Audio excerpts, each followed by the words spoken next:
Hola, hoy vamos a meternos de lleno en un tema que es fundamental, la biología de la reproducción humana. Pero ojo, no como si fuera una clase de ciencias sin más, sino como la base para un cuidado sanitario que sea de verdad compasivo. Porque para poder ofrecer una atención realmente humana, primero tenemos que entender la ciencia que nos define. Y a veces, esa ciencia es mucho más compleja de lo que parece a simple vista. Para que veamos por qué esto es tan importante, vamos a conocer a Noemí. Durante una consulta, ella compartió esta preocupación con el equipo de enfermería. Es un miedo muy real, ¿verdad? Uno que nace justo donde se cruzan la biología, la identidad personal y el sistema sanitario. Vamos a ponernos en situación. Imaginemos a Lucía, una técnica en cuidados auxiliares de enfermería que trabaja en una planta de maternidad. Se reúne con Noemí, que está embarazada de 6 meses. Y claro, más allá de las dudas típicas de cualquier embarazo, Noemí tiene algo muy personal que necesita compartir. Y aquí está el meollo de la cuestión, el gran reto para Lucía y para cualquier profesional de la salud. ¿Cómo se tiende un puente entre lo que dice la biología y lo que vive una persona? Bueno, pues la respuesta empieza por dominar los fundamentos de la reproducción. Así que vamos a ello. Vale, vamos a sumergirnos en la parte más técnica. Vamos a desglosar un poco los fundamentos biológicos. Pero que nadie se asuste, no se trata de soltar un montón de datos para memorizar, sino de tener las herramientas necesarias para moverse en situaciones complejas y poder dar un apoyo que sea de verdad informado. A ver, el punto de partida de absolutamente todos son los gametos. Estas son las cédulas reproductoras, las que llevan la información genética de cada progenitor. La unión de un óvulo y un espermatozoide, ese es el momento preciso en el que arranca el desarrollo de una nueva vida. Entonces, ¿cómo se define el sexo a nivel genético? Pues esto ocurre justo en ese instante, en la fecundación. De los 46 cromosomas que tenemos, 44 son lo que llamamos autosomas, y solo 2 son los cromosomas sexuales. Como vemos aquí, una combinación XX da lugar biológicamente a una mujer, mientras que una combinación XY da lugar a un hombre. ¿Y cómo se crean estas células tan especiales? Pues aquí entran en juego dos procesos que son vitales. Por un lado, la mitosis, que es la división celular de toda la vida, la que crea copias idénticas para que el cuerpo crezca y se repare. Pero la meiosis es única. Es un proceso que reduce el número de cromosomas justo a la mitad. Es la fábrica exclusiva de los óvulos y los espermatozoides. Vale, ya hemos visto lo que pasa a nivel microscópico, pero ¿qué pasa con lo que se ve a simple vista?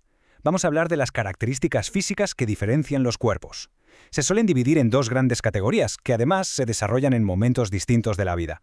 Esta tabla lo deja clarísimo. Los caracteres primarios son básicamente las gónadas, los ovarios en las mujeres y los testículos en los hombres. Punto.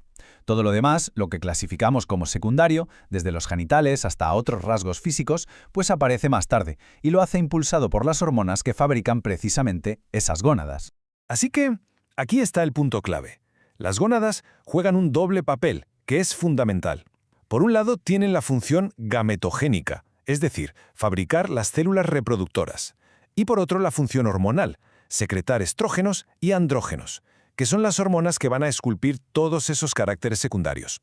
Muy bien, pues con esta base ya bien asentada, vamos a meternos de lleno a analizar la anatomía de los aparatos reproductores. Si os parece, empezamos por el sistema masculino. Si hiciéramos un corte y mirásemos dentro de un testículo, veríamos que está formado por unos 200 o 300 lóbulos, y cada uno de ellos está lleno de una red de conductos diminutos y súper enrollados. Son los túbulos seminíferos. Ahí es donde literalmente nacen los espermatozoides. Una vez que se crean, los espermatozoides no se quedan quietos, ni mucho menos. Empiezan todo un viaje. Desde los túbulos pasan a una red testicular, de ahí a los conductos eferentes, maduran en el epidídimo y siguen su camino por el conducto deferente hasta llegar al conducto eyaculador. Es una ruta de transporte y maduración súper precisa. Claro que en este viaje no van solos, ¿eh? Su vehículo, por así decirlo, es el líquido seminal, que lo producen estas glándulas accesorias. La próstata, las vesículas seminales y las glándulas de Cowper crean una especie de cóctel de fluidos que se mezcla con los espermatozoides para formar el semen. Este líquido los nutre y los protege en su camino. Y hablando de números, ¿de qué cantidad estamos hablando? Pues agarraos. Según la Organización Mundial de la Salud, para considerar que un recuento de esperma es normal, tiene que haber al menos 20 millones de espermatozoides morfológicamente normales por cada mililitro de eyaculado. Una auténtica barbaridad. Vamos ahora con el sistema femenino. Igual que en el masculino, el órgano primario son las gónadas, en este caso los ovarios, que son los que producen los óvulos. Luego, los órganos secundarios forman todo el camino para la fecundación y el embarazo. Las trompas uterinas, que es donde normalmente ocurre la magia, el útero, que es donde se implanta y crece el embrión, y la vagina, que conecta el útero con el exterior. Y por supuesto las estructuras externas, como la vulva y el clítoris, que también tienen sus funciones clave. Y con esto cerramos el círculo. Hemos hecho un buen repaso a la biología, ¿verdad? Desde la célula hasta el sistema completo. Pero, ¿de qué sirve todo esto?